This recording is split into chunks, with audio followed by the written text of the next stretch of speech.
नमस्कार, मैं रघुनाथ प्रसाद आज चर्चा कर रहा हूँ दिनांक 19 दिसंबर 24 को संसद परिसर में घटी घटना की। पिछले सप्ताह राज्यसभा में जब सरकार की ओर से पक्ष रख रहे थे माननीय गृह मंत्री श्री अमित शाह जी, तो जो उनकी आदत है कि बोलने में वो क्या बोल जाएंगे कहना बहुत मुश्किल है। और उन्होंने कांग्रेस पर उनको आरोप लगाना था कि उन्होंने अंबेडकर का सम्मान नहीं किया 50 वर्षों तक, मान लिया। लेकिन वो ये कहना भारतीय जनता पार्टी भूल जाती है कि उसी अंबेडकर साहब को कॉन्स्टिट्यूएंट असेंबली में लाने में भी कांग्रेस का रोल था और एकमात्र सदस्य थे वो शेड्यूल कास्ट फेडरेशन के। उनको ड्राफ्टिंग कमेटी का चेयरमैन बनाने में नेहरू जी की बहुत बड़ी भूमिका थी, क्योंकि वो एकदम डेमोक्रेटिक थे और वो जानते थे कि अंबेडकर साहब बहुत ही काबिल व्यक्ति और सिंगल सांसद सदस्य होने के बाद भी वो नेहरू जी के कैबिनेट में लॉ मिनिस्टर बनाए गए थे। अन्य बातें जो अपने पक्ष में भारतीय जनता पार्टी के बड़े बड़े नेता भुनाते रहते हैं वो अलग बात है, लेकिन दिल में आपकी भावना किस नेता के प्रति क्या है, कहीं ना कहीं जुबान लड़खड़ा जाती ही। हम लोग भी देख रहे थे उनके भाषण को और हम लोगों ने देखा, हम लोग भी चकित रह गए जब उन्होंने कहा कि यह फैशन हो गया है अंबेडकर अंबेडकर अंबेडकर अंबेडकर अंबेडकर अंबेडकर। उन्होंने 7 बार कहा कि 8 बार कहा कि 9 बार कहा, वो तो वहाँ के रिकॉर्ड में होगा कि इतनी बार अगर भगवान का नाम लेते तो 7 जन्म के लिए स्वर्ग चले जाते। अब उनका बचाव अपना करने लगे, इवन कि माननीय प्रधानमंत्री जी भी उनके पक्ष में उतर आए। इस बात को बहुत आसानी से सल्टा जा सकता था। माननीय गृह मंत्री जी को यही कहना था कि मेरी भावना वो नहीं थी, लेकिन जो बोलने का टोन था वो तो यही था। खैर, कांग्रेस पार्टी सहित अन्य विपक्षी दल विरोध प्रदर्शन लगातार कर रहे थे कि गृह मंत्री जी को माफी मांगनी चाहिए, उनको इस्तीफा देना चाहिए। खैर, इस्तीफा की बात तो बात की, लेकिन उन्होंने खेद तक नहीं प्रकट किया। इसी क्रम में 19 दिसंबर को जब विपक्षी सांसद, जिसकी अगुवाई श्री राहुल गांधी जी कर रहे थे, वो अंदर जाने लगे तो देश के लोकतंत्र में एक अजीब बात हुई है। हम लोगों ने पिछले सप्ताह के कार्यवाही में भी देखा कि एक तरफ यदि अडानी का इशू उठ रहा था या अम्बेडकर का इशू उठ रहा था, तो जॉर्ज सोरोस का इशू उठाकर कि सत्ता पक्ष सदन को नहीं चलने दे रहा है। भले वो कहें कि विपक्ष नहीं चलने दे रहा, लेकिन अब तो ये लगता है कि संसदीय इतिहास में पहली बार ऐसा है कि सत्तारूढ़ दल भी सदन को नहीं चलने देने में आगे रहा। उस दिन ये बहुत ही दुखदायी बात है कि अब कैसे मकर द्वार पर 100-150 सांसद आकर खड़े हो जाएंगे और अन्य सांसदों को घुसने नहीं देंगे।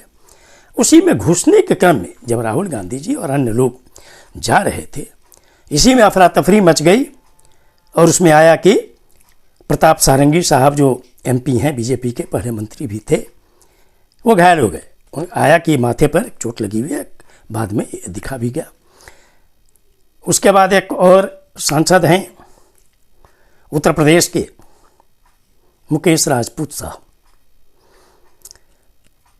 ये लोग, अब इशू को बनाया गया। भारत की जनता यह बहुत अच्छी तरह समझ रही है, क्योंकि 2 इशू से डाइवर्ट करना है ध्यान जनता का। एक, डॉक्टर अंबेडकर का अपमान, और दूसरा अडानी के इशू को पीछे कर देना।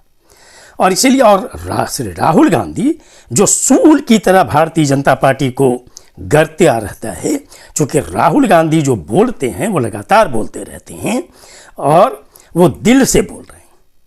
उन पर उनके इमेज को खराब करने के लिए उन्होंने धक्का मार दिया। तो उन्होंने प्रेस कॉन्फ्रेंस में कहा, श्री मल्लिकार्जुन खड़गे साहब ने भी प्रेस कॉन्फ्रेंस में कहा, वो भी धक्का मुक्की में गिर गए थे, बैठ गए नीचे। संसद बहुत ही सुरक्षित जगह है, हर जगह सीसीटीवी लगा हुआ है। मैं तो अनुरोध करता हूं लोकसभा के माननीय स्पीकर साहब से कि सीसीटीवी फुटेज को पूरे देश के सामने में रख दिया जाए, जिससे दूध का दूध और पानी का पानी हो जाए। क्यों आरोप लगाना?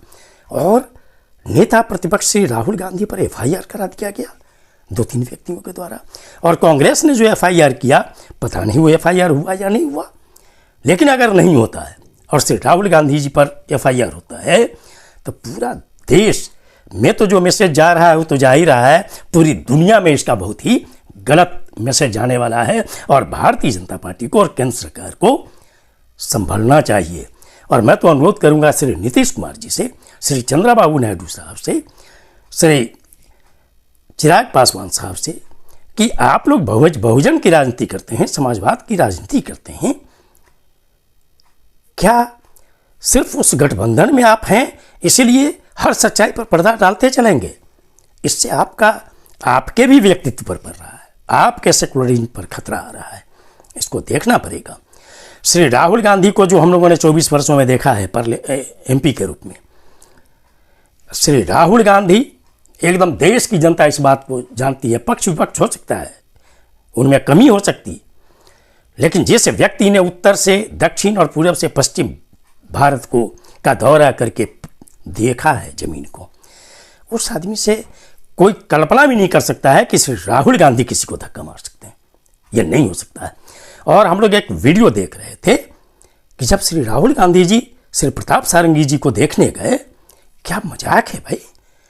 ये तो जो सड़क पर जो लड़ाई होती है, यही है राहुल, आपको शर्म नहीं आती है? आप गुंडागर्दी करते हैं। क्या यही भाषा किसी एमपी की होनी चाहिए? श्री निशिकांत दुबे साहब एकदम उखड़े हुए थे। श्री दुबे साहब को लोकतंत्र के प्रति कितना प्रेम है, वो झारखंड के विधानसभा चुनाव में हम लोगों ने देखा है कि श्री हेमंत सोरेन जी के प्रस्तावक को वो किस ढंग से अपने पाले में लाए थे। और श्री प्रताप सारंगी साहब, ठीक है, उनका इलाज होना चाहिए, सच्चाई सामने आनी चाहिए देश के सामने में। श्री प्रताप सारंगी साहब का व्यक्तित्व क्या है वो पूरा देश जानता है। 1999 में जब ऑस्ट्रेलियन मिशनरी से संबंधित श्री ग्राहम स्टैन्स के परिवार के साथ दुखद घटना घटी थी, परिवार के सदस्यों के साथ, उसमें इनकी क्या भूमिका रही है ये पूरा देश जानता है। श्री मुकेश राजपूत साहब, वो आईसीयू में भर्ती, और वहाँ से आईसीयू में जैसे लग रहा है कि फ़ोन पर बात कर रहे हैं, बड़े बड़े नेताओं से बात कर रहे हैं, बड़े बड़े नेता मिलने आ रहे हैं। आईसीयू में कहीं ऐसा होता है क्या? तो सच अगर पूछे तो देश की जनता के सामने में आखिर क्या दृश्य आप उपस्थित करना चाहते हैं? मैं अनुरोध करता हूं भारतीय जनता पार्टी से कि श्री राहुल गांधी या विपक्ष को दुश्मन मत मानिए। पार्लियामेंट्री डेमोक्रेसी है, सबका मान बराबर है, और देश में लोकतंत्र को जीवंत रखना है, तो इस तरह से किसी के इमेज को खराब करने का प्रयास कीजिएगा, अंततः आपकी पार्टी का इमेज खराब हो जाएगा।